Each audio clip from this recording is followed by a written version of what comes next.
Welcome to another episode of A Life Worth Living. What is the common thread that connects us all? Sometimes we feel alone and we believe that we are the only person on earth who could possibly feel this way. But maybe we all have more in common than we think. So, we're asking for people's point of view to talk about their experiences in an attempt to better ourselves and find the common thread that connects us all. We'd like to thank our sponsors, Anaheim Stoneworks and Master Toddy LA Training Center. Hi guys, welcome to a new episode of A Life Worth Living. I'm Sophia Silva, and today I'm actually joined by Mariana Santangelo. She is our producer, because Jason can't be here today, so we're going to miss him, but he'll be back. Hi everyone, we have a great show today. We're going to be talking about eating and diets and why they don't work. So our guest today is a leading expert in disordered eating, eating disorders, and food addiction. She's an avid speaker, an entrepreneur, philanthropist, and a passionate advocate for the awareness of disordered eating. She's also the author of the book, Diets Don't Work. So please welcome Rebecca Cooper. Thank you. Thank you very much for having me. Thanks for joining us. Yeah. So, why don't diets work? You asked the million-dollar question. Yes. One of the reasons why diets don't work is, first of all, it is an external form of control. So imagine that somebody else is always telling you how, what, and when to eat. After a while, you get tired of that, and you end up rebelling, and you go off your diet. And then you feel like a failure, and I should have not eaten that. And what happens is you lower your self-esteem.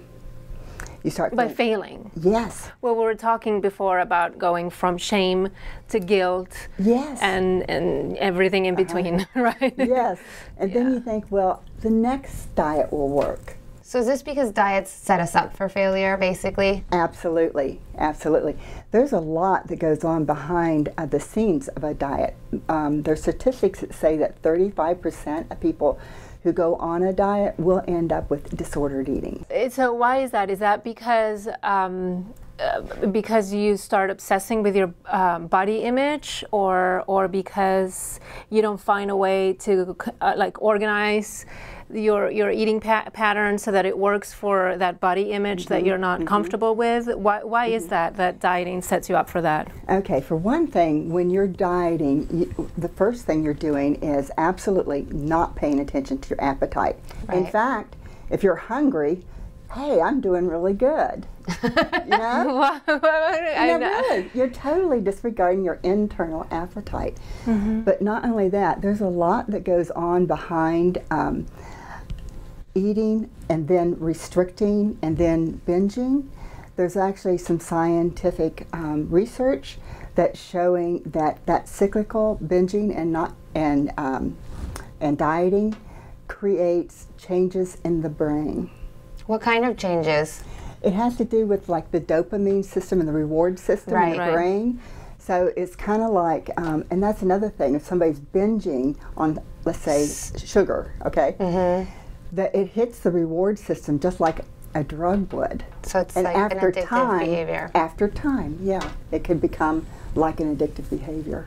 So there's a lot of talk lately about binge eating disorder. It's like a new thing. It used to be known as gluttony, but now we have a disorder for it, I guess.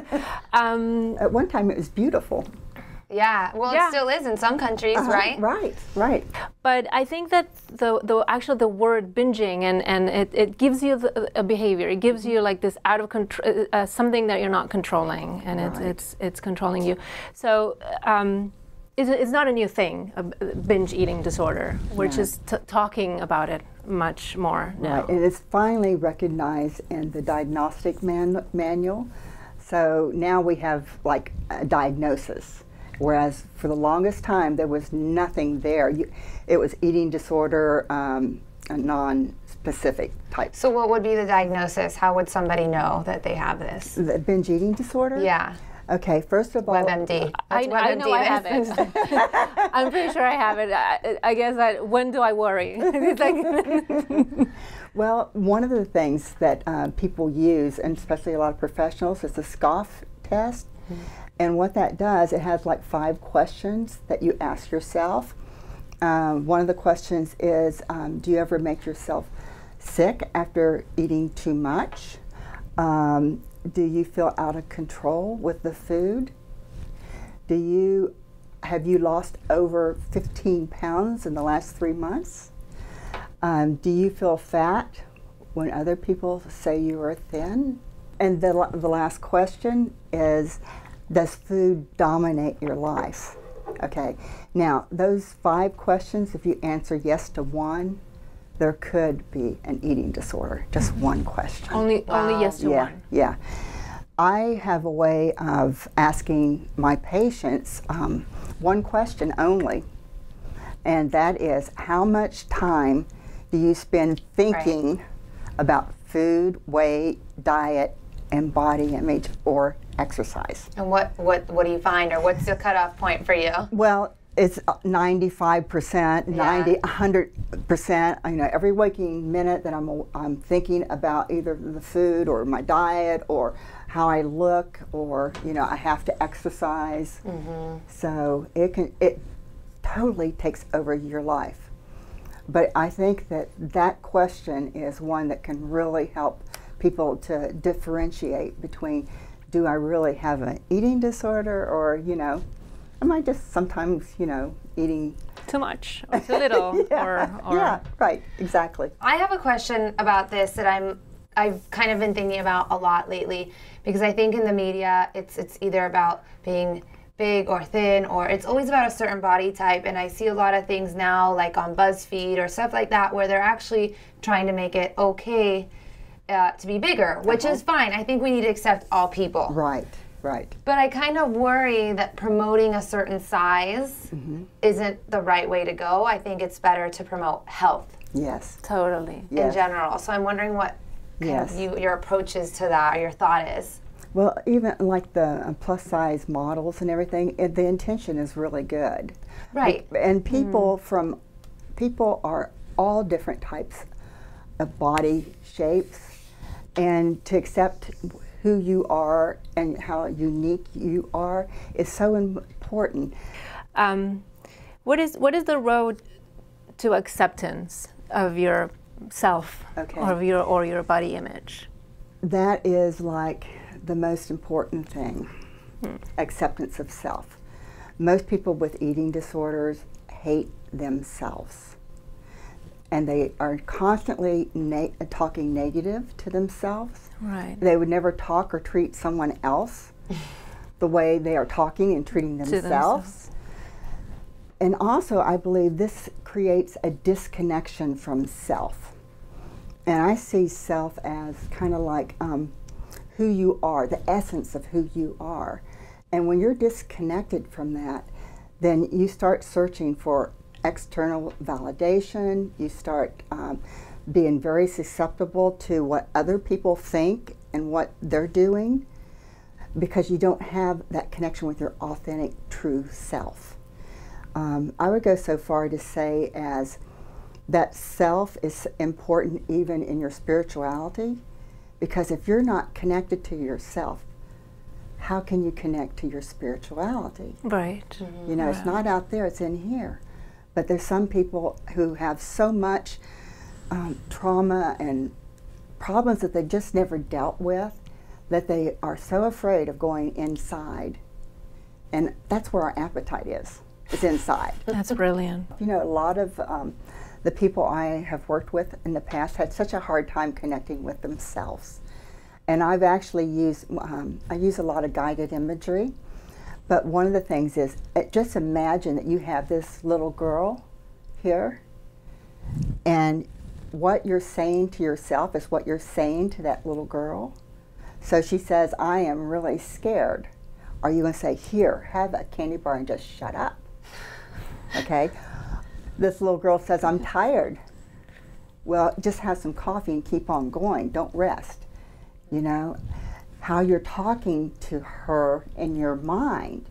So it's a way of kind of like putting it outside of yourself and like taking care of that little girl. Makes it easier because it's kind of disconnected, right? Exactly. And then you can make the transition. Exactly. Oh, wow, that's brilliant. Exactly. I love that. Yeah. I love that. I have really seen that work. No, I think that's really smart. So how can people get connected with themselves or understand? Because I feel like I see a lot of people with disordered eating. Or maybe we should go back to that. What is disordered eating? Disordered eating is eating in a way that you don't feel good about. Okay. Okay. It can be anorexia or bulimia or binge eating disorder or obesity, but it's a way that of eating that not only does it make you feel bad about yourself, but also has consequences in your life, whether it be in relationships or, you know, social events or. So would dieting be a disorder, like constantly dieting or yo-yo dieting? Would that be a form of disorder eating? Yes, absolutely. Because again, now remember what I said about the brain changing? So if you're always, you know, binging and then restricting and then binging, I mean, you're doing more harm than you know. So dieting is actually at the crux of a lot of people's problems. When I first started working with patients, I actually worked with patients who only had problems with yo-yo dieting and emotional overeating. That's the book. And then that turned into, you know, Rebecca's House eating disorder treatment programs. But I wrote the book because what I saw was the same underlying symptoms and signs behind the yo-yo dieting and emotional overeating as I did with eating disorders. I've seen many of your interviews and I've heard you you talk before, and you speak and now you with so much passion to raise the awareness of proper eating and self-acceptance and connection to self.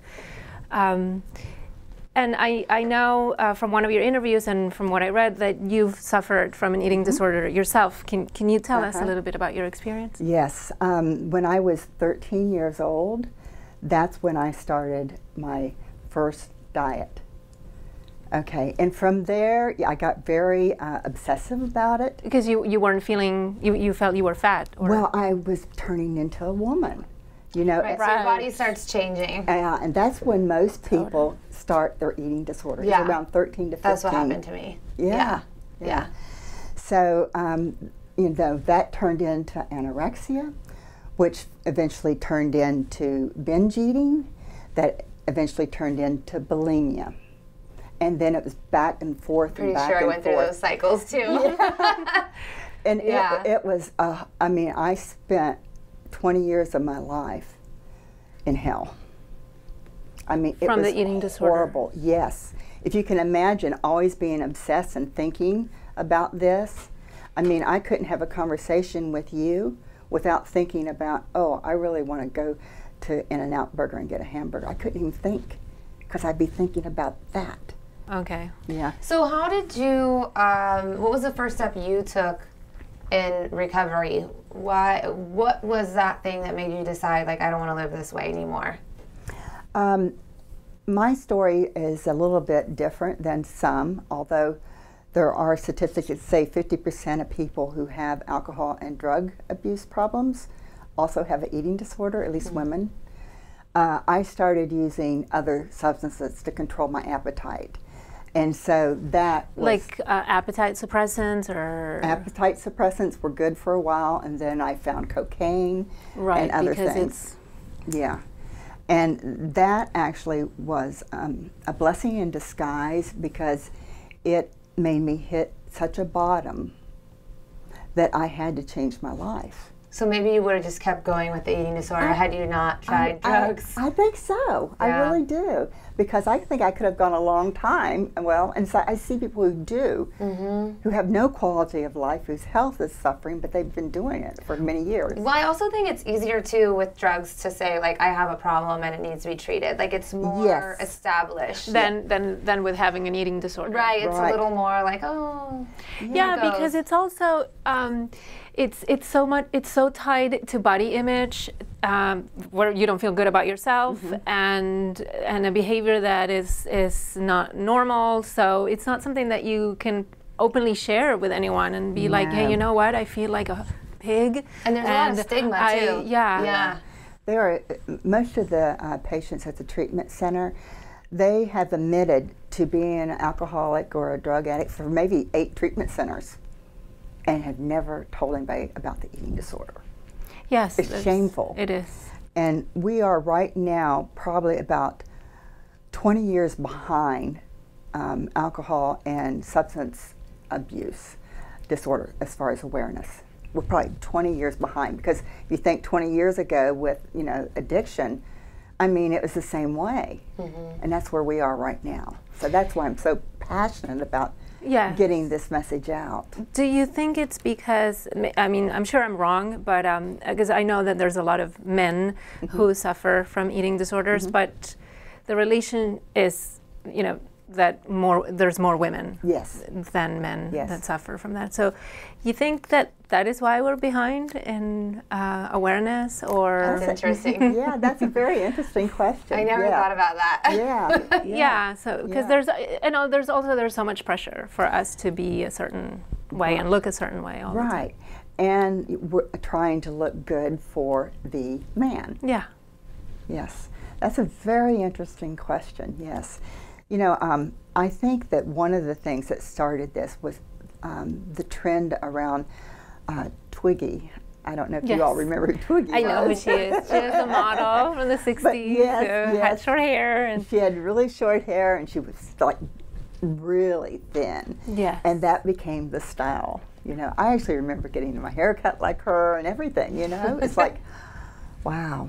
But I think that was one of the things where it just became so against our natural body size, and when we started, doing things like that. Emulating those really skinny role models. Exactly. So I'm just wondering, for like everyday people who don't have disordered eating, who you wouldn't be treating, I still think a lot of people have a disconnect with their body and the food. Yes. Why is that? There are so many people, I believe, who are walking around in a fog and don't even know what the problem is. I mean, really. There's a lot of people who eat to feel different. Yeah. There's a lot of people who are actually addicted to certain substances, and once they have that, they can't quit. That's not everyone, but some people. And people are unaware. My mother died of complications of morbid obesity. And I'm telling you, she never thought she had a problem with eating. Wow. But when I went back to her residence, when she was taken to the hospital for the last time, on her kitchen table were half-eaten pies, cookies, there were all kinds of different ice creams that half-eaten. I mean, it was like, it was a sugar binge. Right. And it didn't even cross her mind that she had a problem with food, or she just liked sugar. And at that time we didn't really even understand about that there are some substances like sugar or flour or fats or fast foods and salty foods, whatever, that people actually become not just drawn to, but addicted to. But not everybody. So it's I always try to make that clear. How come it's not everybody? I think one of the reasons is genetics. Now, what's interesting, what we have found out now, is that our genetic makeup changes. Right. And because of our lifestyles, what we're eating, how we're dealing with the stress, actually can cause genes to express differently. Right. So just by that alone, we could be eating something so much that eventually that gene changes is turned your DNA. on. Right. Yeah. you know, I know a lot of people, and I've been reading a lot about how also detoxing and a wheat-free diet or gluten-free or, you know, a lot lactose-free diet, it can actually help you counteract genetic disorders that are, that you carry within your family, or change your DNA. Do you think or there's more damage than good in that? Well, it depends too on the person, and there are some people who absolutely do have problems with gluten or alcohol or, you know, different substances. But usually a doctor's involved, a medical doctor who can tell you that that's what's going on. And just cutting everything out like that and just like doing the detox, you're actually starving your body. And one of the things with anorexia is that when you starve your body, you start producing more epinephrine, and that actually is one of the internal drugs that helps with the dying process. Oh, really? So, you know, when somebody's wanting to die, I mean, not wanting to die, Right. but they're sick and they're passing, they usually don't want food. They don't want water. And that's for a reason. Like animals. I Yes. had a dog that... Yes, yes. Those endorphins actually start Shut running down. through their body, and it makes them calmer and makes the transition easier. But I That's believe, crazy. I've never heard of that. Wow. but I really believe that for some people, that people were like with anorexia, you can get addicted to your own body's chemicals and wanting that high of not eating. So is there such a thing as food addiction, which was another one of my questions here? Yes, I believe there is. There is. And again, there are some people who can, you know, have sugar or flour or whatever and be fine, but there's other people that they start and they can't quit, and they will actually start maybe going against their values about the eating, like lying and saying, no, I didn't eat this when they had that, you know, when they did, when they may even hide foods and eating in their car. I mean, there's all kinds of things that happens with people who have this addiction. The withdrawal from some of the substances is real. Yeah. Very. So what would you say to someone who might be going through some sort of eating disorder right now and like doesn't see the light at the end of the tunnel? You have to get help. That's the key there, because when you have an eating disorder, you always think, well, tomorrow I'm going to do it differently, or next week I'm going to do it differently. Oh, when the new year comes, I'm going to quit this. Yes. And you Monday. Yes, It's always Monday. exactly. So you keep thinking that you can do this on your own, but you have to be able to deal with some of these underlying emotions and problems that are behind the eating disorder. So you need like help psychologically, not just medically. So if you're not getting that help, then you're very apt to just stay in the disorder. You may have some short times of not being in it, but eventually you get back in it. So with the help of a treatment team, like at Rebecca's house, we have a psychiatrist, a medical doctor, therapist, registered dietitians, and it's all a team. Right. That's really important. Yes, yes. So first of all, you know, you can't do it on your own, even if you think you can. And there are many consequences to eating disorders that you may not even see till later in life. I know that because of my background, one of the things I really wanted was a big family. And because I started with my eating disorder when I did, I ended up having 6 miscarriages. When I was already out of the eating disorder, but it actually had an effect on my ability to have children.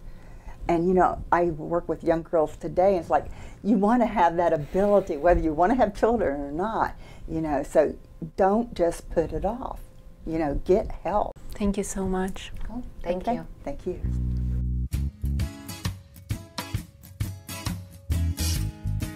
Hi everyone, thanks for watching. Make sure to catch us every Tuesday by subscribing to our channel. Let us know in the comments below how you make life worth living. We're sure you have lots of great tips to share, and by working together, we can all thrive. I have it memorized. She's good. I think that's gonna be good. One more time, let's do it again. This is how you guys do. The speed needs to be a little bit faster. Can you make it a little bit faster? No, I think it's better that way.